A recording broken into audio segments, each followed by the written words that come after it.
Hey guys, enter the stars, and I found something crazy. So I decided to dig a little bit deeper into what happened to the Haitian president. And in yesterday's show, we talked about some of the connections between the Haitian president, the Clintons, and the history of Haiti. And there was a lot going on. There was a lot of corruption. And it appeared as though the former Haitian president was maybe looking into some of that corruption. He fired the vice president of the program that was corrupt, where all this money was supposed to go to Haiti and was supposed to help the people and build infrastructure. That never happened. So the former president fired that guy.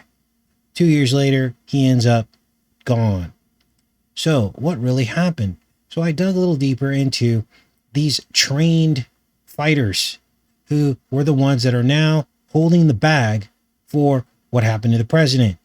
They're Colombians. They're from Colombia. And then I found this, Plan Colombia. This was a foreign and military aid package to train fighters from Colombia to help fight the war on drugs. Now, originally, this was pinned as some kind of an effort to do social programs and stuff like that to basically help their infrastructure. And then it ended up becoming a full-on military operation. Again, America in the business of other countries. In this instance, their drug problem, which I don't understand why we would care about what they're doing other than that stuff coming across our borders. But wouldn't you focus your efforts on the border patrol and all that stuff rather than going into someone's country and training their troops? So this is exactly what happened. You can see here, it started out as 78% of the funds went to the military. And then by the time it was all said and done, it was up all the way to like 90%. Look at this. 90%, 99% of it went to the military, and only 0.5% went to social economic. It started to dwindle over the years as we got into the Bush years, but right around 1999, 2000, I guess it was the lowest under Clinton. But the fact remains is that these very people who they trained to fight the drug plan or the drug problem were the very same fighters that took out the Haitian president. This all started under Plan Colombia in the year 2000. It says here, the Clinton administration, let's put this in here,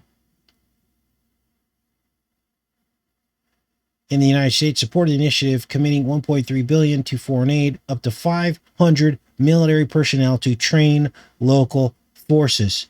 Now, I'm wondering if these are the same trainees that the Pentagram just told us about. That three of these people, three of these men, these fighters, were trained by. This has to be the program. I can't think that it wouldn't be, because this is the only time we've had a program where we train Colombian fighters. Now, here's the identity of these suspects. And it says here that there were actually 13 of them.